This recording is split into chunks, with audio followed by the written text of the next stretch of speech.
Here we are, location Luxe. I'm your host, Alan Canis, and here in season 1, we'll be focused on what we're calling the Great Lifestyle Migration. On each episode, I'll be right here in San Francisco, Silicon Valley. Over the last few decades, we've witnessed a great migration for employment and technology development. As such, the need and demand for homes has been among the highest in the country. These migration choices are giving people an extraordinary opportunity to explore new locations, amenities, and lifestyle options. And that's why we're here.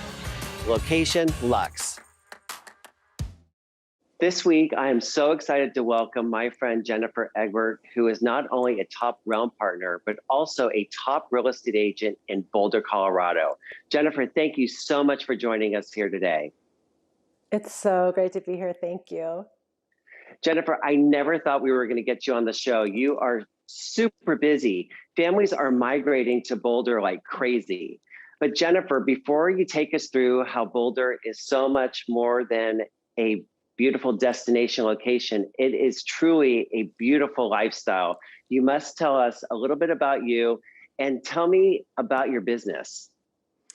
Yeah, so I came here in 1991. So I moved to Boulder from Minnesota. I came for college. I started doing this about 20 years ago now, and I focus on modern luxury. So it was a conscious choice to niche my clientele pretty early on. I definitely wanted to be in a space where I was working with people who had the same interests as me. It felt like I couldn't be everything to everybody. So I niched down really quickly, and my marketing has kind of always been in that realm of modern luxury, and it's really changed the face of how Boulder looks, which is really cool. And Jennifer, could you tell us a little bit about the culture, the downtown, the restaurants? What could a buyer expect to find in Boulder? So I think that's the biggest thing that really lures people to Boulder is they get here and they see this beautiful historic downtown walking area. It's Pearl Street Mall. The walking mall, Pearl Street, has been always a place where small businesses have opened up their spaces. So we have really great retail shops. We've got these great coffee shops. The restaurants here are excellent. We have several James Beard award-winning restaurants from Frasca Food and Wine. We've got Corita that opened up. So just a lot of really, I think people are always shocked when they come here that it's not mountain food and it's not breweries. It's really fine dining as well. That's terrific. What are the seasonal activities you're seeing there in Boulder, Jennifer?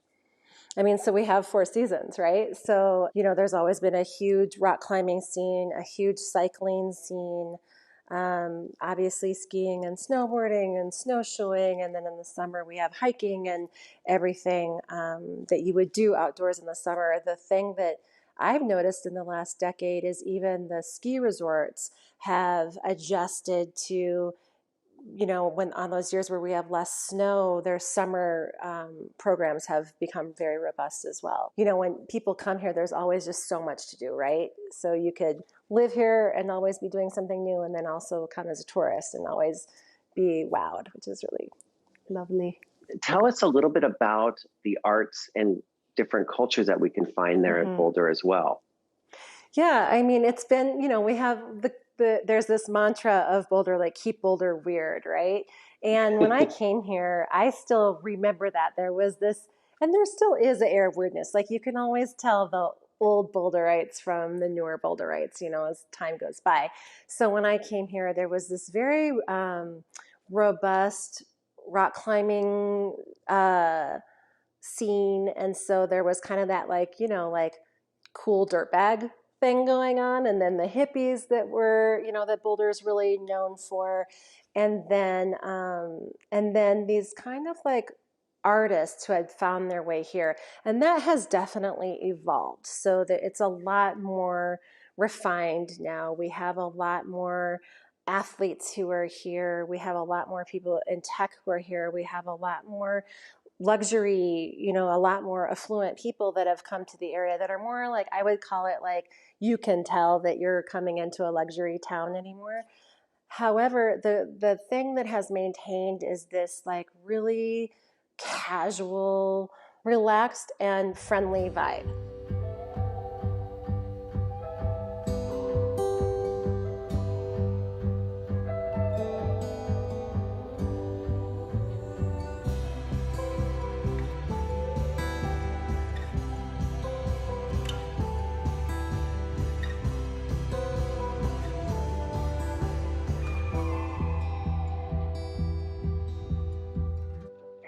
Tell me a little bit about the access to flights and airports. How easy is commutability? I mean, I think that's a major reason why so many people are moving to the area is because, as the tech industry has grown, so many people have been commuting back and forth. So think about like Bay Area, right, to Miami, or Bay Area to New York commute.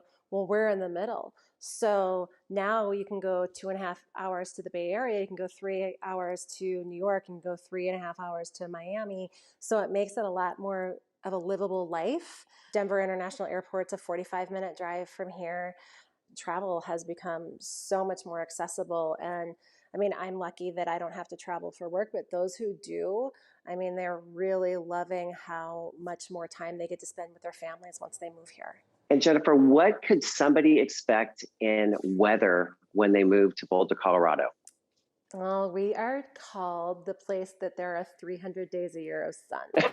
So it is really lovely. It's great because, again, we have these 4 seasons. We're high desert, so it's very dry. I mean, I grew up in Minnesota. I was always like washing the scum off my face and it was wavy hair and all that kind of thing. And so here, you've got dry air.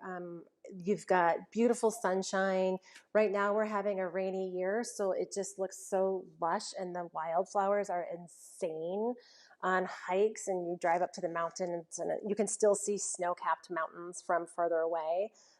So it's really mild. I think there's that, people think of snow and then they think of like feet and feet of snow, and that just doesn't really happen that often in Colorado. I think that's like Californians' biggest fear is like coming here and getting buried in snow.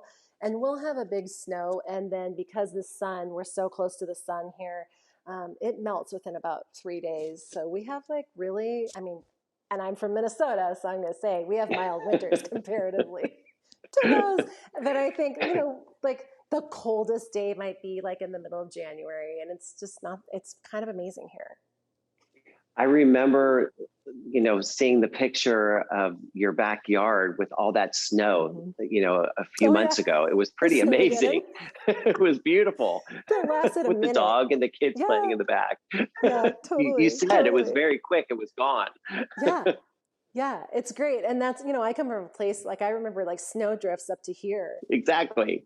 And Jennifer, where do you think most of the buyers are coming from? I know where they're coming from. They're coming from Illinois, primarily Chicago area. They are coming. We had a huge influx in 2020 from Georgia for some reason. I don't know why. I have to look into that. Florida is a new one, Miami. We have New York, always has been an influx, California, and Texas.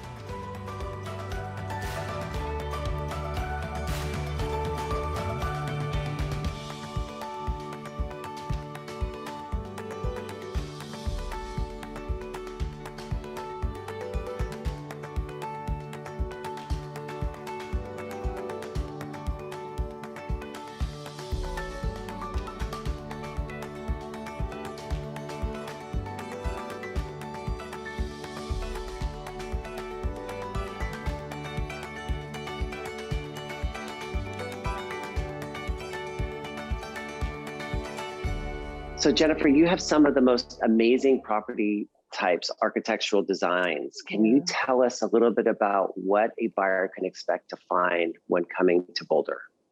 Yeah, it's interesting. I feel like Boulder had 2 growth spurts. It had like a pre-World War II, World War I even growth spurt. Like, so there's these beautiful historic areas like Mapleton Hill, Upper Chautauqua. Then we have this whole post-World War II era. And there are tons of just salt box ranch style homes that they were throwing up at that time. So those have come down. And again, because we don't have a growth cap, we are seeing those property values just go through the roof. So people, if they can get them, are taking them down. They are, and then building multi-million-dollar homes. And homes here and that price point are based on location and views. We have some really incredible views of the mountains here, to the north and to the south. Everybody's really familiar with the Flatirons because that's what you see in every ad for Boulder. However, the views to the north are becoming really popular as well. So you get these really amazing sunsets and sunrises off of them. But I'm really loving the revival of the mid-century modern properties that are happening because people are really loving them and bringing them back to life. And if they've had that horrible early 90s remodel, they're taking that out and putting back in something that actually is an homage to mid-century modern. And then we've been seeing some really cool new modern architecture go up on non-historic sites, and so there's just some really fabulous homes being built here right now. It sounds amazing. And Yeah. Jennifer, what are you seeing in appreciation year over year? Yeah.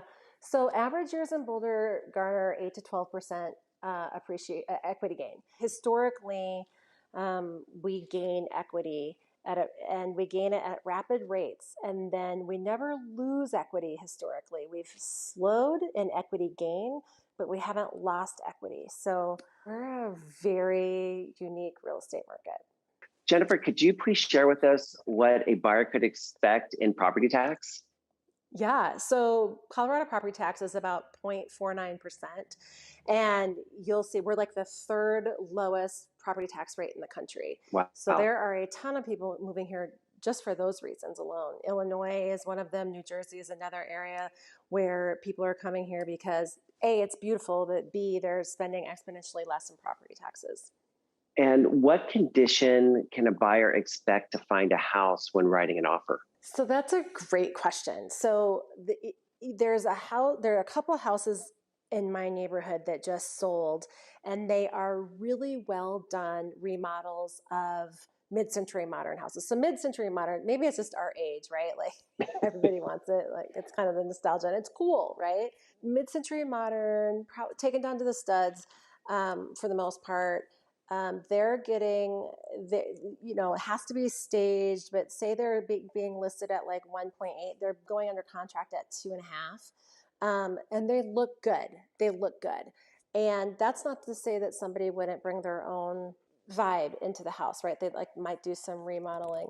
But then again, we've got these high price point properties that are tear downs, right? So it really depends. Again, it's that location driven, size of the lot driven. Anybody in Boulder, like there are also in our neighborhood, some of those just old crappy, 1,100 square foot ranch style homes that are on a 7,000 to 9,000 square foot lot that are going for $1 million that, they don't have to really do professional photography or anything because they're going to come down. It is very specific to what type of property it is.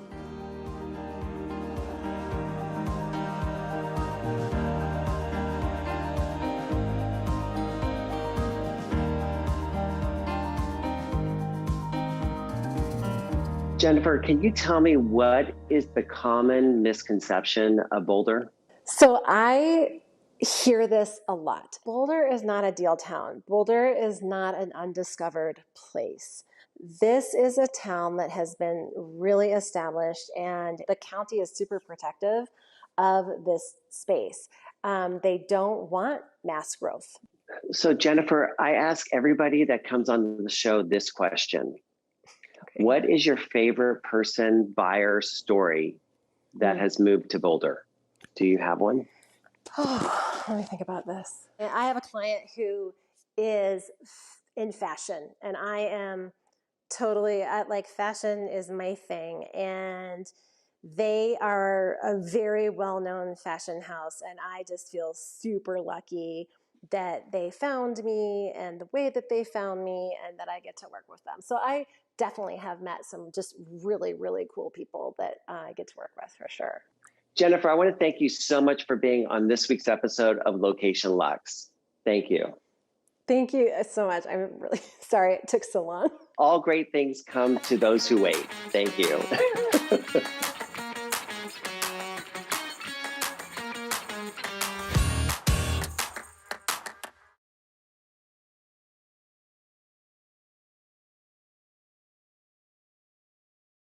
Well, Sam has something for everybody. See, that's just how I'm Okay. dressed. There All you right. go. We'll have him call me. I There you go. actually have a guy who just bought, a $151 And they million do mail building. order So, oh, is as that the where well. you go in and get measurements and then they send it to you? Yes.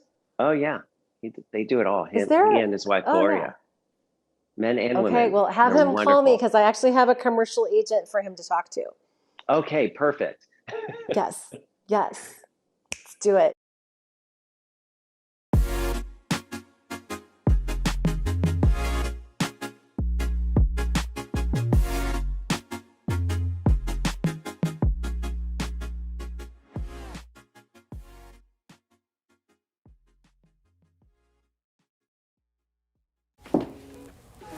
Network Next Gen, is that you? Come on in. Welcome to my magic kingdom. I've been waiting for you.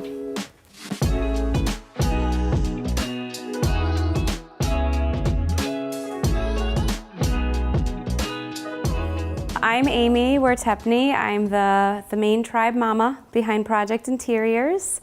Welcome to my house, my loft. I just wanted to create a really zen, like neutral palette and background. I nicknamed it the Magic Kingdom just because there's so many like tribal moments and animals. My goal with this space is to host people and to have this be a place of community.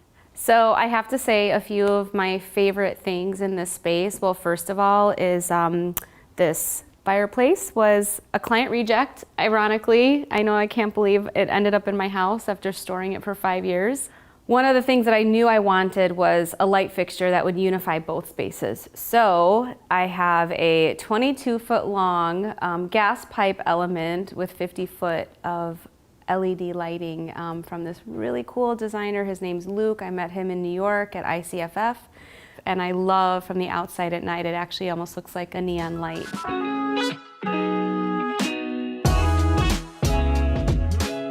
This is my entry. It's like the heart of the home for me. It's filled with things that I love that are personal touchstones, but 3 I'll just mention.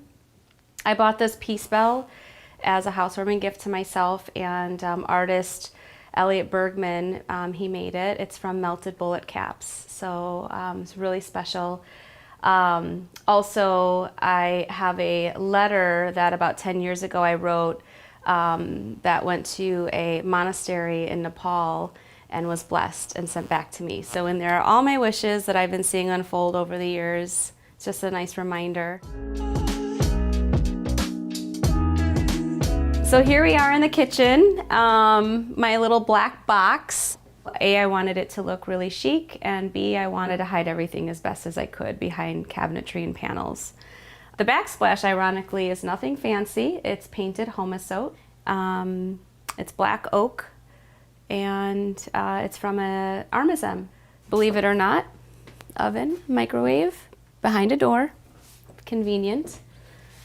And my favorite thing about this is my coffee bar. There are my collection of coffee mugs and small pieces of pottery that I've collected from all over the world.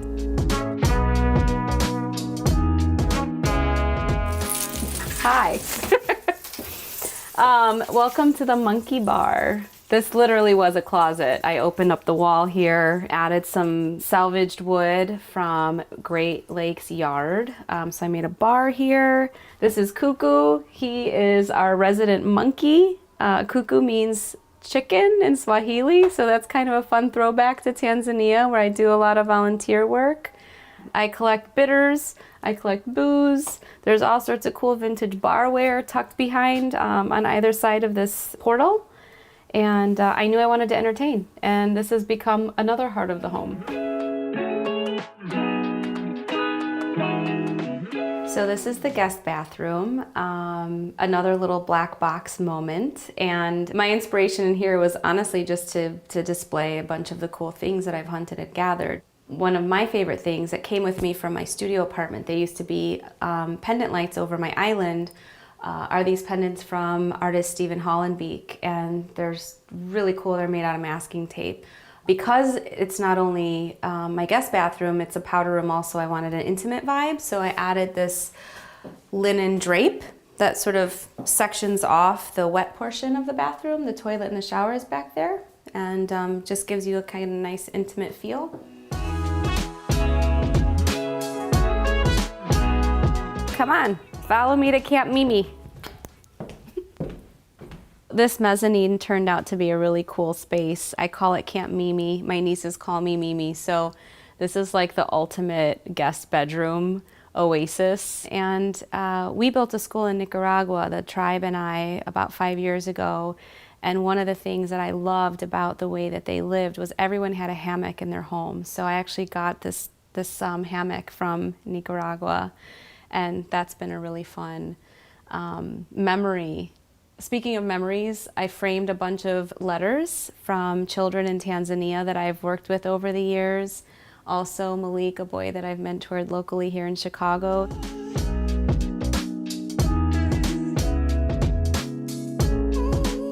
I can say I think this stairway to my new heaven actually has become a storybook of my life in a way. And I love how this became like a really creative take on a collage wall. This was not part of the plan, it just was part of the solution. This space for me has turned out to be a bit more of like a meditative zone. I love plants. I love this. It's like a very serene sanctuary. And one of my favorite things is this mobile. Maasai women beaded this, and I got this from Tanzania.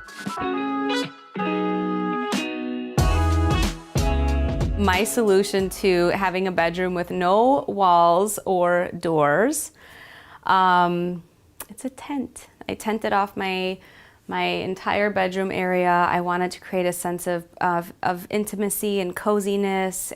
I definitely get a good night's sleep in here, and I love waking up in this space. It gets flooded with light in the morning. I have an east view, and it's really, really, really chic. This is the bathroom. I feel like I did the most design hustling here. This cabinet was actually like a credenza that got converted into a sink base, so that's pretty cool. With the can converters, I added these pulley pendants from CB2. These are literally one of my favorite light fixtures that you can buy locally, like from retail. There's also this macrame wall hanging that I used as a divider from this area to where the toilet and the shower is. And that's just literally suspended by a piece of gas pipe from my favorite place, Lowe's. You guys, thank you for letting me show you around the Magic Kingdom. This is truly a labor of love for me. It was the biggest design hustle of my entire career. I love that it was for me finally, and enjoy the rest of your day. So, see ya.